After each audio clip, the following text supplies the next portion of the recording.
je m'appelle Emmanuel. Je suis éducateur à l'institution Barthelon à Toulon, où on s'occupe de jeunes placés. Donc, et je suis venu avec certains d'entre eux. Les badges que vous avez, que certains ont, éducateurs Pagonon, français Pagonon, ça a été fait avec nos jeunes. Merci de les applaudir.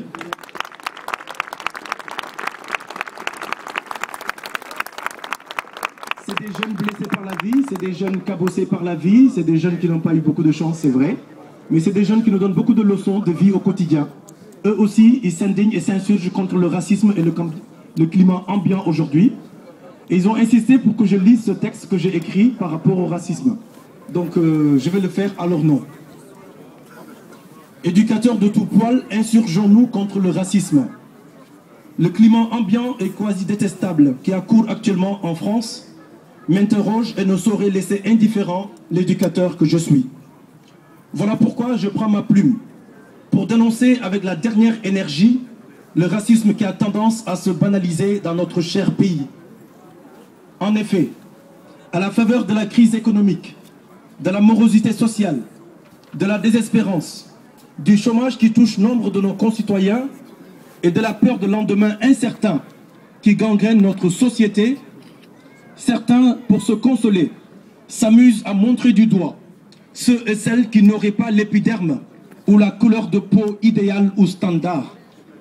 Au travers de propos abjects, insultants, humiliants et déshumanisants, ces gens essayent de propager leur haine des autres en tentant d'injecter le venin du racisme dans la tête et le cœur d'une partie de nos concitoyens. Par-ci, par-là, on glose, on réfléchit, pour ne pas dire qu'on se masturbe le cerveau pour tenter de trouver des explications ou pire, des justificatifs à cette plaie du racisme qui, hélas, gangrène toute une partie de la société, menaçant de faire vaciller notre socle républicain. Quelle est notre place à nous, éducateurs, dans ce débat en cours depuis un certain temps dans notre société? Quelle parole et quelle position pour nous, professionnels du social? Qu'avons-nous à dire ou à dénoncer? Ou plutôt, estimons-nous que ce débat ne nous concerne pas? Avons-nous le droit, en tant qu'éducateurs, de nous taire et d'observer passivement où tout ceci nous mènera?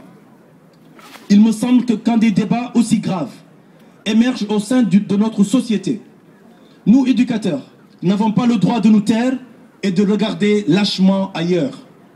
Ces débats sociétaux nous concernent et nous touchent au premier plan, car nous sommes, de par notre métier, des sentinelles de la justice sociale, des éveilleurs de conscience, des combattants et des empêcheurs de tourner en rond.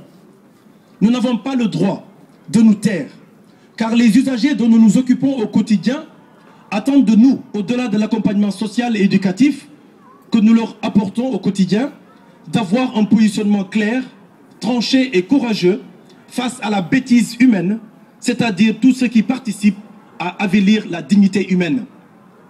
Indignez-vous. Tel est le testament que Stéphane Hessel a laissé à la jeunesse du monde. À nous tous, il a laissé ses paroles pleines de sagesse.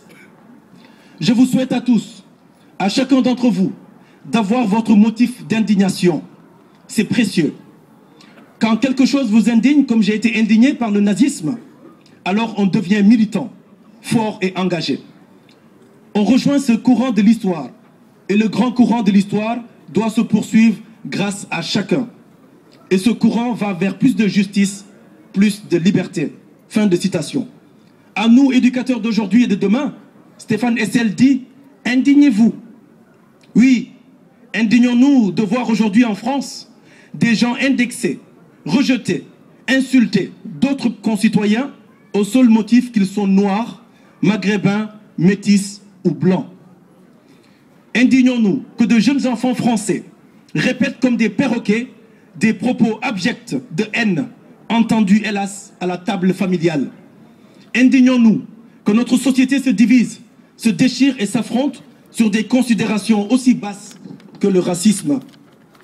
Au sein de nos institutions du social et du médico-social, nous assistons au quotidien à des scènes de vie émouvantes et riches de sens, où des jeunes blessés par la vie tentent malgré tout de vivre en bonne intelligence avec leurs camarades de galère, quelle que soit leur origine ethnique, religieuse ou culturelle. Leur camaraderie n'est nullement basée sur leur ressemblance physique ou leur épiderme identique, mais bien sur des valeurs de respect mutuel, d'entraide, que des éducateurs de toute origine tentent patiemment de leur inculquer au quotidien. Au sein de nos institutions, nos jeunes apprennent la richesse de la diversité culturelle et savent bien souvent s'adapter à l'autre qui est différent.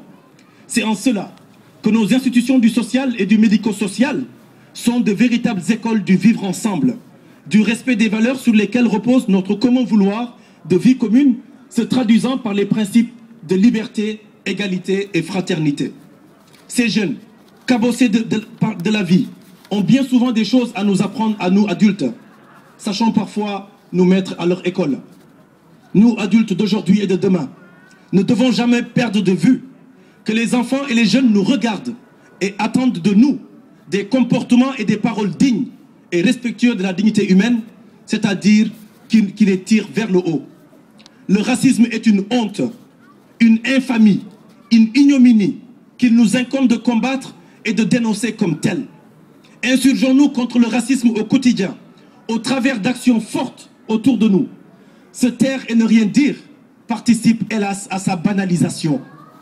Le monde de demain, que nous le voulions ou pas, sera multiculturel ou ne sera pas. L'équipe de France de football, qui vient de se qualifier si merveilleusement à la Coupe du Monde, au Brésil, nous a tous fait vibrer à l'unisson. D'un seul cœur et dans un même élan, nous avons célébré notre joie d'appartenir tous ensemble à ce grand et beau pays. Comment, après une telle hystérie collective qui nous a fait tant de bien, des gens pourront se permettre demain de traiter de gonons des fils et des filles de notre cher pays uniquement parce qu'ils seraient des Noirs ou des Métis?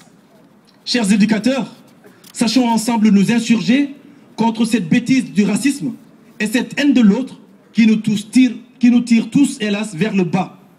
Modestement, mais fermement, j'en appelle donc à une insurrection contre le racisme. Sachons, nous éducateurs, nous parents, nous adultes, organiser l'épidémie du bien et qu'il contamine le monde, selon le vœu cher à Raoul Follereau. À bas le racisme, Emmanuel, éducateur et fier de l'être, éducateur et pas gonon. Je vous remercie.